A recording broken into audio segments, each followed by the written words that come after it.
Good evening to everyone. तो मैं भोपाल से हूँ, भोपाली हूँ, लेकिन इंदौर ज़्यादा दूर नहीं है, तो आपसे कनेक्ट कर सकती हूँ। यहीं की हूँ, मध्य प्रदेश की। सबसे पहले तो ये कहूँगी कि जैसा मैम ने बताया कि मैंने कैसे शुरुआत की, या स्कूल में थोड़ा सा दिमाग में था। तो हाँ, स्कूल में थोड़ा सा कहीं सोचा था, कहीं शायद पढ़ लिया होगा, कहीं सुन लिया होगा कि नहीं IAS ऑफिसर नाम की कोई चीज़ होती है। लेकिन तब ये भी नहीं पता था कि यार UPSC नाम की कोई एग्ज़ाम है, सिविल सर्विस एग्ज़ाम है, उससे और भी पोस्ट में आप सिलेक्ट हो सकते हैं, ऐसा कुछ नॉलेज नहीं था। जब मैं अपने कॉलेज लेवल में आई, जब कॉलेज में एडमिशन लिया, मैंने भोपाल से ही प्राइवेट इंजीनियरिंग कॉलेज से केमिकल इंजीनियरिंग किया है। और उस दौरान मुझे जब मैंने सोचना शुरुआत की कि क्या बनना है, कंटेम्पलेट किया कि एग्जैक्टली क्या करियर चाहती हूँ, तो लगा कि यार कहीं जो पुरानी ड्रीम थी, एक जो सपना था, वो अभी उसको सामने लाना चाहिए। फिर इस बारे में और पढ़ा, और तब खान स्टडी ग्रुप भोपाल में सेंटर वहाँ पे जैसे शुरू हो गया था, तो मेरा जो फाउंडेशन कोर्स है मैंने वहाँ से किया। और इस एग्ज़ाम के बारे में जो चीज़ें मुझे 1-2 साल में समझ में आई हैं, वो कुछ चीज़ें मैं आपसे शेयर करना चाहती हूँ। सबसे पहली चीज़ जो पहले जय और रचना हम दोनों बोल चुके हैं कि कंसिस्टेंसी। आप अगर दिन में, कई बार हमसे सवाल पूछते हैं कि आप कितने घंटे पढ़ाई करते हैं, तो देखिए घंटे मैटर नहीं करते। कोई 17-18 घंटे हमें नहीं पढ़ना है, इतना हम पढ़ भी नहीं सकते। एक दिन पढ़ सकते हैं, दूसरे दिन नहीं पढ़ पाएंगे। 5 से 6 घंटे ही आपको देने हैं या उतने निकालने हैं, पर वो जो वक्त आप अपनी पढ़ाई को देते हो, वो कंसिस्टेंटली आपको रोज़ उतना ही अपने पढ़ाई को देना है। Consistency is the key, that is the first and the most important thing जो आपको ध्यान में रखनी है।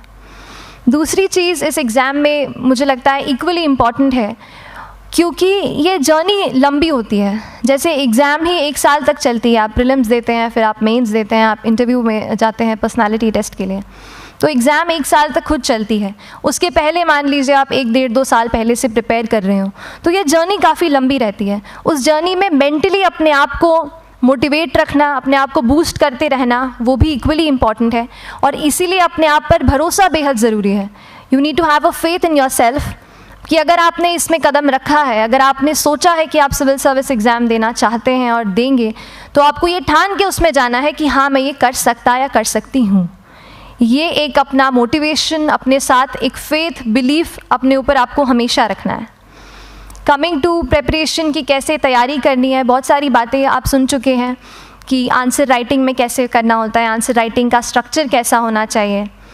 तो मैं शुरू में सबसे पहले ये कहूँगी कि मेरे प्रिपरेशन का बेस 2 चीज़ें रहीं। पहला था करंट अफेयर्स। करंट अफेयर्स इसलिए मैंने उसी से शुरुआत की क्योंकि करंट अफेयर्स सबसे इंटरेस्टिंग पार्ट होता है।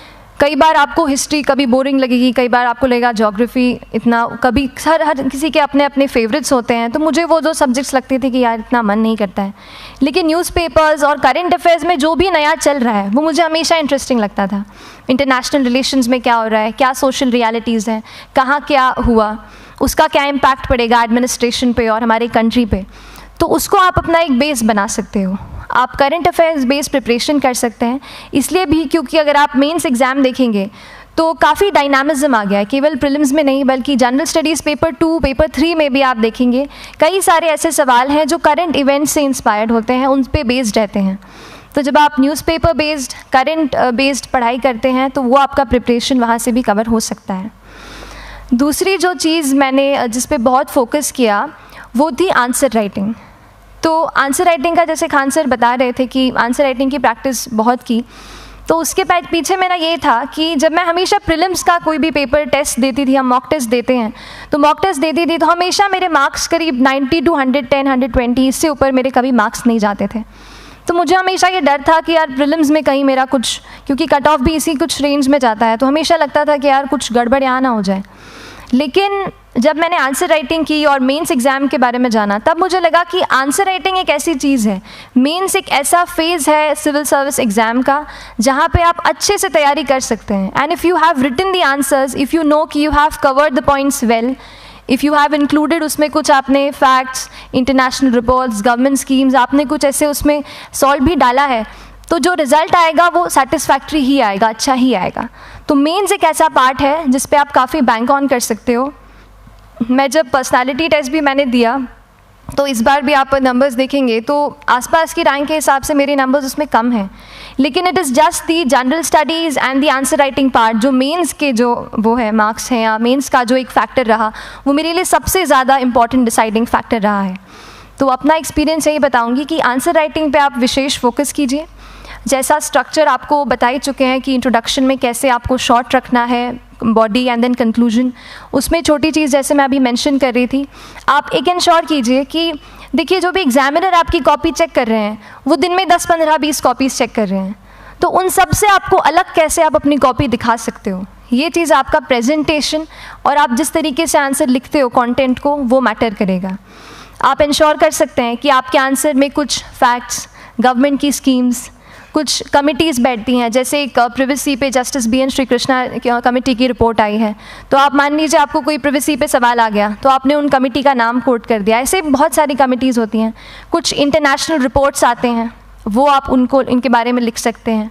इंडिया का मैप आप बना सकते हैं। मैंने सीख लिया था कि 10-15 सेकेंड्स में कैसे जल्दी से मैप बनाना है और उस पर कैसे पॉइंट कुछ करना है, कुछ लोकेट करना है। तो ये कुछ ऐसी चीज़ें हैं जो आपके आंसर्स को एनरिच करेंगी और प्रेजेंटेबल बनाएंगी। तो इस तरीके से आंसर्स पे जैसे हम क्लास करते हैं, लेकिन उसके साथ साथ आपको ये कोशिश करनी है कि 1 से 2 आंसर पर डे आपको ज़रूर लिखने ही लिखने हैं, apart from the test series that you are doing. Answer writing से 2-3 चीज़ें होती हैं, ना केवल हमारी एक लिखने का हमें समझ आता है हम क्या लिखते हैं कैसा है, पर हमारा कॉम्प्रिहेंशन भी इम्प्रूव होता है। हमें कितना समझ में आया वो भी हमें खुद समझ आता है जब हम आंसर्स लिखते हैं। और इसीलिए आंसर राइटिंग पे आप फोकस कीजिए, 1 से 2 आंसर ज़रूर लिखिए। और आंसर राइटिंग के बाद the third pillar of my preparation जो काफ़ी इंपॉर्टेंट जिसने रोल प्ले किया, that was tests and test series and mocks. देखिए हम पढ़ रहे हैं यहाँ पर, I will also come to the point कि हम कैसे दिल्ली, भोपाल और इंदौर में प्रिपेयर करके बिना दिल्ली जाए हम कैसे कर सकते हैं, I will come to that point. पर उसके पहले टेस्ट की थोड़ी बात कर लेती हूँ कि टेस्ट देना क्यों ज़रूरी है। हम ये जो एग्ज़ाम दे रहे हैं सिविल सर्विस की, एक ऑल इंडिया लेवल एग्ज़ाम है and this cut throat competition. तो उसके लिए आप केवल पढ़ते रहें, सारी बुक्स, मटेरियल्स, स्टैंडर्ड ये करंट का सब पढ़ लें, लेकिन अगर आप ये नहीं जज कर पाए कि आपका क्या लेवल है at an all India level, तो चीज़ें समझ में आप नहीं, मतलब आप आगे नहीं बढ़ पाएंगे या सही डायरेक्शन नहीं पकड़ पाएंगे। तो इसलिए आप टेस्ट से घबराइए मत। कई बार टेस्ट का इनर्शिया होता है, ऐसे लगता है कि जब तक पूरा सिलेबस कंप्लीट नहीं कर लूँ तब तक टेस्ट नहीं दूंगा, लेकिन सच में बात ये होती है कि जब तक हम GS के मतलब पेपर देने अंदर भी घुसते हैं ना, तब भी उस सेकंड पे लग रहा होता है कि कुछ छूट गया है हमारा। तो ये चीज़ होगी ही, इसीलिए ये मैं कभी मत सोचिए कि जब तक पूरा सिलेबस नहीं कर लूँ टेस्ट नहीं दूंगा। जैसे आपका एक थोड़ा बेस बन जाता है प्रिपरेशन का, आप टेस्ट दीजिए, चाहे वो प्रीलिम्स का MCQ का टेस्ट हो या मेंस का राइटिंग स्किल की प्रैक्टिस हो, टेस्ट पे आप फोकस कीजिए। उसके बाद टेस्ट केवल देने के लिए नहीं देना है, उसको एनालाइज भी अच्छे से करना है। When you get the answer hints, when you get the answer keys, analyse properly कि आपकी क्या गलती हुई है और उससे भी सीखने की कोशिश कीजिए कि क्या कुछ नया मुझे इस टेस्ट पेपर से या इस आंसर कॉपी से मिल सकता है। तो इस तरह से टेस्ट पे भी आप फोकस कीजिए। And I will come lastly to the point कि जब मैंने प्रिपरेशन शुरू की थी अपने कॉलेज के 2nd ईयर 3rd ईयर आते आते, तो मन में बहुत सारे फियर्स थे। मैं भी एक नॉर्मल फैमिली से हूँ, मेरे फैमिली में किसी ने आज तक सिविल सर्विस का पेपर भी नहीं लिखा था, तो मन में बहुत सारे फियर्स थे, डाउट्स थे, क्या होगा, कैसे होगा। तो हो सकता है आपके मन में भी ऐसा हो। और हम जैसे यहाँ रहते हैं, हम सोचते हैं कि दिल्ली जाना तो सबसे ज़रूरी है, उसके बिना तो ये एग्ज़ाम हो ही नहीं सकती। तो उस पर मैं एक चीज़ बताना चाहूँगी कि जैसे KSG जैसे इंस्टीट्यूट हैं, जो फैकल्टी भी हमें वही मिलती है जो दिल्ली में पढ़ा रहे हैं, तो ये एक बहुत पॉजिटिव पॉइंट है कि क्वालिटी का कोई दिक्कत नहीं आएगी। बस एक चीज़ है, आप ज्वाइन करते हैं class, that will only provide you a direction. वो आपका रास्ता दिखा सकते हैं आपको कि इस रास्ते पर आपको चलना है, लेकिन चलना उस रास्ते पे आपको खुद है।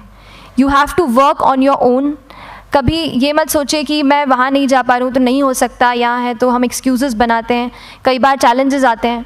तो मैंने कॉलेज के साथ प्रिपरेशन की, तो उसमें भी काफ़ी दिक्कत आती थी। कभी कभार कॉलेज की एग्ज़ाम होती थी तो इसमें मैं अपना उतना वक्त नहीं दे पाती थी।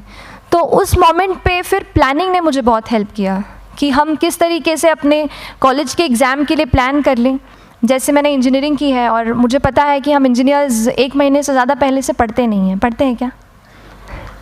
तो वो चीज़ आप ध्यान रख सकते हो, उसको अपना स्ट्रॉन्ग पॉइंट बना सकते हो। 1 से 1.5 महीना जब exam is approaching, I used to plan my entire syllabus का प्रिंट आउट निकाल के I used to make my notes, उस तरीके से उसको मैं उसको संभाल लेती थी। तो whenever you are managing those things together, focus on planning, किस तरीके से आप एक माइक्रो प्लान बनाएं, अपना डेली एक प्लान बनाएं, वीकली टारगेट सेट करें और एक ब्रॉड विजन दिमाग में रखें कि ब्रॉडली आप मंथ्स में क्या कवर करने वाले हैं। अगर आप प्लानिंग अच्छे से करते हैं तो ज़्यादातर पोर्शन आपका वहीं से कवर हो जाता है, और जब आप टारगेट्स बनाते हैं, उनको टिक करते हैं, तो एक सेंस ऑफ कंप्लीशन भी आपको मिलता है कि yes I am on the right path और मैं सही जा रहा हूँ या जा रही हूँ। तो इस तरीके से प्लानिंग पे भी इक्वली फोकस कीजिए। एंड बस यही सिंगल बिगेस्ट मैसेज मेरी तरफ से यही रहेगा कि आपने अगर ठान लिया है, अगर आप सोचते हैं कि आप ये एग्ज़ाम क्रैक कर सकते हैं, तो आपको रोकने वाला और कोई नहीं, आप खुद ही हो सकते हैं। तो खुद आप अपनी रुकावट कभी मत बनिए, एक्सक्यूज़ेस मत बनाइए। ऑब्स्टिकल ज़रूर आएंगे, उन्हें आपको चैलेंज करना है। Challenges are meant to be challenged. तो सही तरीके से अपने ऑब्स्टिकल्स को हैंडल कीजिए, और इस एग्ज़ाम में अगर आप सही स्ट्रैटेजी रखते हैं तो आप अपने एक अटैम्प्ट में ही इसको क्रैक कर सकते हैं। एंड एनीवेज आप जो भी अटैम्प्ट नेक्स्ट रखते हैं, दिल में यही रखिएगा कि जो ये मेरा नेक्स्ट अटैम्प्ट होने वाला है, ये मेरा बेस्ट अटैम्प्ट होने वाला है। कभी भी इस एग्ज़ाम को हाफ हार्टेडली मत दीजिए कि चलो दे के देखता हूँ कैसा है पैटर्न का एग्ज़ाम का। अगर एग्ज़ाम का पैटर्न देखना है ना, तो घर पे 3